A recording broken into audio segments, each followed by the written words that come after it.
സജി ചെറിയാനെ മുഖ്യമന്ത്രി അടിയന്തരമായി മന്ത്രിസഭയിൽ നിന്ന് പുറത്താക്കണം.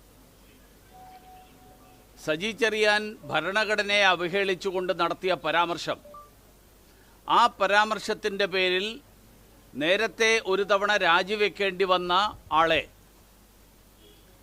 പോലീസ് അന്വേഷണത്തിൽ കുറ്റകരമായിട്ടുള്ളതൊന്നുമില്ല, ഭരണഘടനാപരമായിട്ട് ഭരണഘടനയെ അവഹേളിക്കുന്ന പരാമർശങ്ങൾ ഉള്ളതായിട്ട് തെളിവില്ല എന്നുള്ള പോലീസ് റിപ്പോർട്ടിൻ്റെ അടിസ്ഥാനത്തിലാണ് ഈ മന്ത്രിയെ വീണ്ടും മന്ത്രിസഭയിൽ ഉൾപ്പെടുത്തിയത്. ആ പോലീസ് റിപ്പോർട്ട് തന്നെ ഹൈക്കോടതി തള്ളിക്കളഞ്ഞ സ്ഥിതിയിൽ പോലീസ് റിപ്പോർട്ടിൻ്റെ സാധുത നഷ്ടപ്പെട്ടിരിക്കുകയാണ്.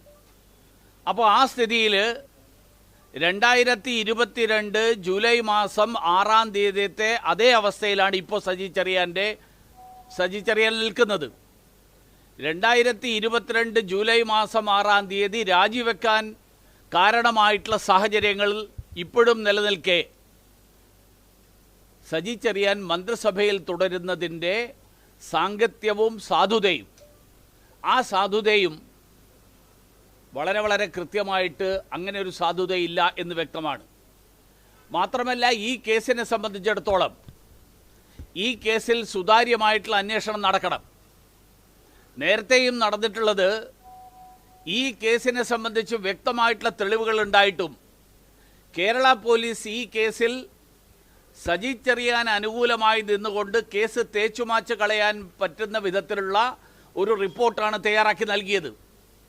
ആ റിപ്പോർട്ടിൻ്റെ അടിസ്ഥാനത്തിലാണ് മജിസ്ട്രേറ്റ് കോടതി ആ റിപ്പോർട്ട് അംഗീകരിച്ചതിൻ്റെ അടിസ്ഥാനത്തിലാണ് സജി ചെറിയാനെതിരായിട്ട് ഭരണഘടനയെ അവഹേളിച്ചു എന്നുള്ള കുറ്റം നിലനിൽക്കില്ല എന്നുള്ള വാദം മാർക്സിസ്റ്റ് പാർട്ടി ഉയർത്തിയത്. അങ്ങനെ പോലീസിനെ ഉപയോഗിച്ചുകൊണ്ട് കേസ് തേച്ചുമാച്ച് കളയുന്ന സ്ഥിതി, ആ സ്ഥിതി ക്രൈംബ്രാഞ്ചിൻ്റെ അന്വേഷണത്തിൽ ഉണ്ടാവുന്നില്ല എന്ന് ഉറപ്പുവരുത്താൻ ഹൈക്കോടതി പ്രത്യേകം താൽപ്പര്യമെടുക്കണം എന്ന് ഞാൻ ആവശ്യപ്പെടുകയാണ്. അതല്ലെങ്കിൽ ക്രൈംബ്രാഞ്ചിൻ്റെയും അന്വേഷണത്തിൽ ഇപ്പോൾ നേരത്തെ കേരള പോലീസ് നൽകിയ അതേ റിപ്പോർട്ട്, അതേ കണ്ടെത്തൽ, ആ കണ്ടെത്തൽ തന്നെ ഉണ്ടാകും.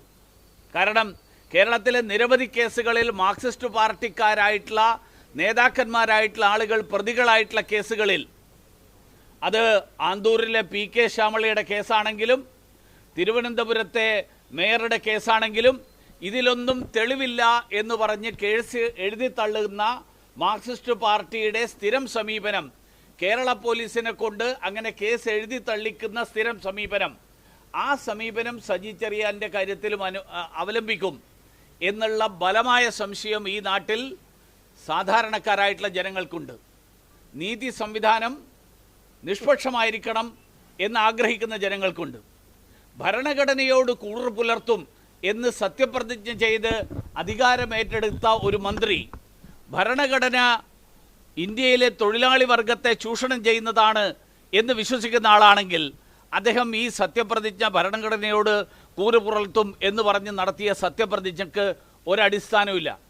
അതുകൊണ്ട് അങ്ങനെ ഒരാൾക്ക് അധികാരത്തിൽ തുടരാനുള്ള അർഹതയില്ല.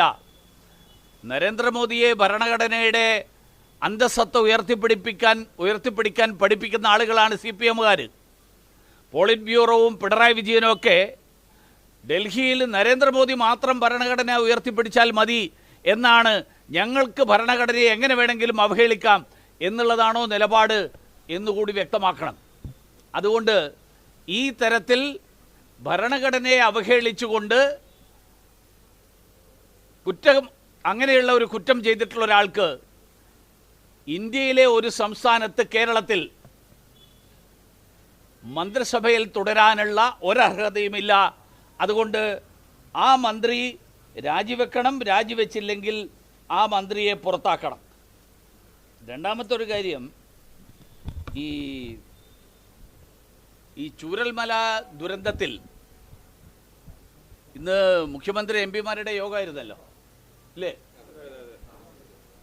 അപ്പോൾ ചൂരൽമല ദുരന്തത്തിൽ മുഖ്യമന്ത്രി MP-മാരുടെ യോഗത്തിൽ കേന്ദ്ര സർക്കാരിനെതിരായിട്ട് വലിയ വിമർശനം ഉന്നയിച്ചു എന്നൊക്കെയാണ് ഞാൻ മനസ്സിലാക്കുന്നത്. കേരളം ചെയ്തിട്ടുള്ള കാര്യങ്ങൾ അദ്ദേഹം വിശദീകരിച്ചു എന്നും ഞാൻ കേട്ടു.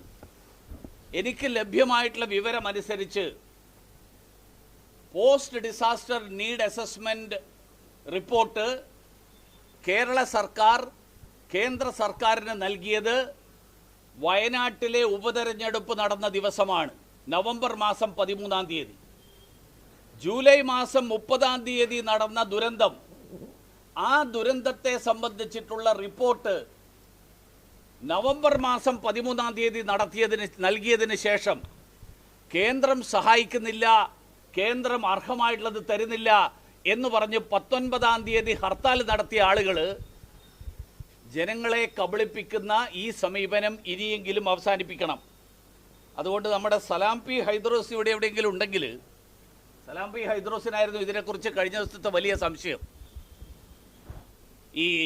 ഞാൻ അതുകൊണ്ടാണ് സലാം പി ഹൈദ്രോസിൻ്റെ ശ്രദ്ധയിൽപ്പെടാൻ വേണ്ടിയിട്ട് ടിങ്കു ബിസ്വാളിൻ്റെ കത്ത്, ടിങ്കു ബിസ്വാൾ എഴുതിയത് മേപ്പാടി പഞ്ചായത്തിലെ 10, 11, 12 വാർഡുകളിൽ ആണ് ദുരന്തബാധിത പ്രദേശം എന്ന് പറഞ്ഞത്. ഈ റിയാസ് മന്ത്രിയും സിദ്ദിഖ് MLA കൂടി വയനാട്ടിൽ മുഴുവൻ ഒരു പ്രശ്നം ഉണ്ടായിട്ടില്ല, ആകെ 3 വാർഡിലേ പ്രശ്നം ഉണ്ടായിട്ടുള്ളൂ എന്ന് പറഞ്ഞത്. പക്ഷേ ഞാൻ പറഞ്ഞപ്പോൾ അത് വലിയ അവഹേളനവും മാപ്പ് പറയലും ഒക്കെ ആയി. അതുകൊണ്ട് സലാം പി ഹൈദ്രോസ് ഇവിടെ ഉണ്ടെങ്കിൽ ഞാൻ ആ കാര്യം അദ്ദേഹത്തിൻ്റെ ശ്രദ്ധയിലൊന്ന് പെടുത്താൻ വേണ്ടി കൂടിയാണ് ഞാനിത് പറഞ്ഞത്.